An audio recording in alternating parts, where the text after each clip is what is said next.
రాకాలోకంకి స్వాగతం. రాహుల్ గాంధీ రాజకీయ భవిష్యత్తు మీద ఒక పెద్ద క్వశ్చన్ మార్క్ పడిందా?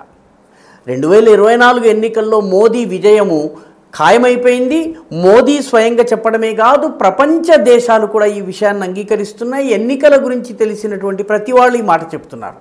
మోదీ స్వయంగా మాట్లాడుతూ ఎన్నికల తర్వాత జూన్, జూలై, ఆగస్టు ఈ నెలల్లో విదేశ పర్యటనలకు తనకు ఆహ్వానాలు వస్తున్నాయని, గతంలో ఎన్నడూ ఇలా రాలేదని, దేశ విదేశాలు కూడా తన విజయం విషయంలో అంత నమ్మకంగా ఉన్నాయి అని చెప్పారు. కాబట్టి రాహుల్ గాంధీ అధికారంలోకి రావడమో ఇంకొకటో జరుగుతుందని అయితే ఆశించడం కల్లా. కానీ ఇప్పుడు సమస్య రాహుల్ గాంధీ యొక్క లోకసభ స్థానమైనటువంటి వయనాడుకి కూడా మూడిందా? ఎందుకంటే ఇప్పటికే తల్లి రాయబరేలీని వదిలిపెట్టింది, ఎన్నికల్లో పోటీ చేయలేనని చెప్పి ఆమె రాజ్యసభ రూట్, రాజస్థాన్ మీదుగా రాజ్యసభ రూట్లో వెళ్ళి కేవలము తన 10 జన్పద్ భవనాన్ని కాపాడుకునేటటువంటి చివరి ప్రయత్నాల్లో ఉన్నారు. ఇప్పటికే అమేఠీ నియోజకవర్గానికి చెల్లుచీటీ రాసేసి అమేఠీతో తన సంబంధాలని కట్ చేసుకుని ఈసారి కనీసము పోటీ చేసే మాట కూడా మాట్లాడకుండా ఉన్నటువంటి రాహుల్ గాంధీకి ఇప్పుడు వయనాడులో కూడాను క్వశ్చన్ మార్క్ పడింది. ఎందుకంటే వయనాడులో ఆయన పట్ల వ్యతిరేకత పెరుగుతోంది. వయనాడులోని ఓటర్లు ఈ అప్పుడప్పుడు టూరిస్టులాగా, వయనాడుకి అనేక మంది టూరిస్టులు వస్తారు, వాళ్ళలో రాహుల్ గాంధీ ఒకడు, ఇట్లా అప్పుడొక టూరిస్టు ఇప్పుడొక టూరిస్టు వచ్చినట్టుగా రావడం ఏమిటి, మా కష్టాలలో సుఖాలలో పాలు పంచుకునే వ్యక్తి లేకపోవడం ఏంటి అన్నటువంటి ఒక పెద్ద ప్రశ్న ఇప్పుడు వయనాడులో మొదలైంది. దీని ఫోర్స్ ఎంతగా ఉందంటే, దీని ఒత్తిడి ఏ మేరకు ఉందంటే, రాహుల్ గాంధీ తన యొక్క భారత్ జోడో న్యాయ్ యాత్రను మధ్యలో ఆపేసేసి ఆయన కేరళకు పరిగెత్తారు. నిజానికి భారత్ జోడో న్యాయ్ యాత్ర ఈ సమయంలో తీయడానికి అసలు సరైనటువంటి నిర్ణయం కాదు. ఇప్పటికీ ఆయన ఒకసారి ఢిల్లీకి పరిగెత్తుకుంటూ వచ్చారు, ఒకసారి మధ్యలో టూర్ ఆపేసేసి పార్టీ సమావేశాలకు వెళ్ళారు. ఇప్పుడు తాజాగా తన సీటును కాపాడుకోవడం కోసం వయనాడు పరిగెత్తారు. వయనాడుకి ఎందుకు వెళ్ళారు? ఎందుకంటే వయనాడులో ఇటీవలే ఒక మత్తెక్కినటువంటి ఏనుగు ఒక వ్యక్తిని చంపేసింది, తొక్కి చంపేసింది. ఆ వ్యక్తికి సమయానికి గనక వైద్య చికిత్స అందింటే అతను బ్రతికుండేవాడు. కానీ అతనికి సమయానికి వైద్య చికిత్స అందించేందుకు వయనాడులో ఆసుపత్రి కూడా లేదు, సరైనటువంటి సదుపాయాలు లేవు, అతన్ని తరలించడానికి సమయం పట్టింది. దీనితో వయనాడులో ముఖ్యంగా అటవీ ప్రాంతం కావడంతో జంతువుకి మనుషులకి మధ్య ఈ ఘర్షణలు జరుగుతూనే ఉంటాయి. దీంతో ఒక్కసారిగా అక్కడి ప్రజలు రోడ్లెక్కారు, నిరసన ప్రదర్శనలు చేయటం మొదలుపెట్టారు. కనీస ఆసుపత్రులు కూడా లేకుండా ఈ నియోజకవర్గం ఉండడం ఏమిటి, గత 5 ఏళ్లుగా మా ఎంపీ ఏం చేస్తున్నాడు, ఇవన్నీ కూడాను ప్రశ్నలు రావడం మొదలుపెట్టాయి.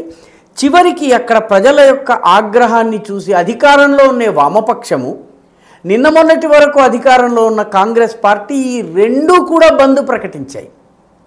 గత 75 సంవత్సరాలుగా కేరళను పరిపాలించిన రెండు పార్టీలు, ఒకసారి ఇది అధికారంలోకి వచ్చేటటువంటి పార్టీలు బంద్ పాటించాయి.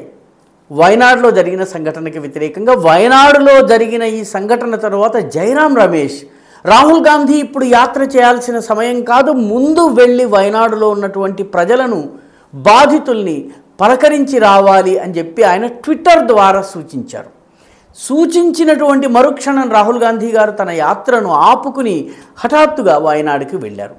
అయితే కేవలము ఒక వ్యక్తి చనిపోయినంత మాత్రాన రాహుల్ గాంధీ అక్కడికి వెళ్ళారా? సమస్య ఏంటంటే, వయనాడులో ఆయన పట్ల ఆగ్రహం పెరుగుతోంది, అనాదరణ పెరుగుతోంది. నెమ్మదిగా ఈసారి గనక ఎన్నిక జరిగితే అక్కడ వామపక్ష కూటమి గెలిచేటటువంటి సూచనలు కనిపిస్తున్నాయి. అందున ఆ సీటు సిపిఐకి ఇవ్వాలని డి రాజా, సిపిఐ యొక్క జాతీయ కార్యదర్శి డి రాజా ఎవరైతే ఉన్నారో, డి రాజా భార్యకో లేకపోతే కుమార్తెకో ఇవ్వాలన్నది అక్కడి ఆలోచన. వాళ్ళు చాలా గట్టిగా డిమాండ్ చేస్తున్నారు. ఎందుకంటే ఈ సీటు ఇండి కూటమిలోని సీట్ల పంపకంలో భాగంగా వయనాడు మాకు రావాలి అని చెప్పి వాళ్ళు డిమాండ్ చేస్తున్నారు. ఒకవేళ ఆమెకు గనక టికెట్ ఇచ్చినట్లయితే రాహుల్ గాంధీ పరిస్థితి ఏంటి? రాహుల్ గాంధీ వేరే నియోజకవర్గం వెతుక్కోవాలా? ఇది ఒక పెద్ద సమస్య, ఆయన ముందున్నటువంటి చాలా పెద్ద సమస్య. వయనాడులో 56% ముస్లిం ఓట్లు ఉన్నాయి కాబట్టి ఈ ముస్లిం ఓట్ల సాయంతో, ఈ ఇండియన్ యూనియన్ ముస్లిం లీగ్ సాయంతో ఏదో రకంగా ఎన్నికల్లో గట్టెక్కవచ్చు. అయితే ఇప్పుడు ఈ నియోజకవర్గం గనక మారితే వేరే ఎక్కడి నుంచి పోటీ చేయాలి? రాహుల్ గాంధీ ఖచ్చితంగా గెలవగలిగే సీటు అన్నట్లయితే మల్లప్పురమో లేకపోతే కాసర్గోడో వంటి ఇటువంటి మంజరి, పొన్నని వంటి నార్త్ కేరళ సీట్లు, ముస్లిం జనాభా ఎక్కువ ఉన్న సీట్లు ఎంపిక చేయాలి. ఆ సీట్లు ఇండియన్ యూనియన్ ముస్లిం లీగ్వి, అవి ఇచ్చేటటువంటి వాతావరణము లేదు. పర్యవసానంగా తన సీటును కాపాడుకునేందుకు, వయనాడులో తన పోటీ చేసేటటువంటి అవకాశాన్ని కోల్పోకుండా ఉండేందుకు రాహుల్ గాంధీ హడావిడిగా ఉన్న పనులన్నీ మానేసుకుని తానే ఎంపిక చేసుకున్నటువంటి, తానే ప్లాన్ చేసుకున్నటువంటి ఈ భారత్ జోడో న్యాయయాత్రని మధ్యలో ఆపేసేసి ఆయన కేరళకి పరుగుతులు తీశారు, వయనాడుకి వెళ్ళారు. ఆయన మళ్ళీ తిరిగి వస్తారు, తిరిగి వచ్చి యాత్రను కొనసాగిస్తారని చెప్పి పార్టీ వర్గాలు చెప్తున్నాయి. కానీ ఆయన లేకపోయినా యాత్ర కొనసాగి తీరాల్సిందే అన్నారు. స్టార్ క్యాంపెయినర్ లేకుండా ఈ యాత్ర కొనసాగటం వల్ల ఏం లాభం ఉంది? కానీ రాహుల్ గాంధీ ముందున్నటువంటి సమస్య ఏంటంటే, అమేఠీ ఇప్పటికే చేయి జారిపోయింది, ఈసారి పోటీ చేసే పరిస్థితి లేదు. 5 ఏళ్లలో ఒక్కసారి కూడా అమేఠీకి వెళ్ళలేదు. వయనాడుకి అప్పుడో ఇప్పుడో వెళ్ళిన ఓటు బ్యాంకు సాయంతో గట్టెక్కొచ్చు అనుకున్నారు. ఇప్పుడు దానికి కూడా ముప్పు వచ్చే పరిస్థితి వచ్చింది. ప్రజల నుంచి వ్యతిరేకత, స్థానిక ఓటర్లకు ఈ టూరిస్టు ఎంపీ మాకు వద్దు అన్నటువంటి భావన, దానికి తోడు సిపిఐ ఆ సీటు కోసం పట్టుబట్టడం. వామపక్షాలు కనుక గట్టిగా పట్టుబట్టి వాళ్ళు గట్టిగా ప్రయత్నం చేసినట్టయితే ఈ సీటులో గట్టి పోటీ ఎదుర్కోవలసి వచ్చినట్లయితే రాహుల్ గాంధీ పరిస్థితి చాలా దయనీయంగా తయారవుతుంది. అత్యవసర ఓట్లతో కనుక ఆయన విజయం సాధిస్తే పరిస్థితి ఇంకా దయనీయంగా అవుతుంది. కాబట్టి ఆయన ముందు వయనాడ్ని కాపాడుకునేందుకు భారత్ జోడో న్యాయయాత్రను పక్కన పెట్టి సైతం పరుగులు తీశారు. ఈ రకమైనటువంటి అస్థిర రాజకీయాల వల్ల, ఒక ప్రణాళిక లేనటువంటి, ఒక వ్యూహం లేని రాజకీయాలు చేయటం వల్ల 2024లో మోదీని ఎదుర్కోగలిగే స్థితిలో కాంగ్రెస్ కానీ రాహుల్ గాంధీ కానీ ఉన్నారా అంటే లేరు అని సమాధానం వస్తుంది.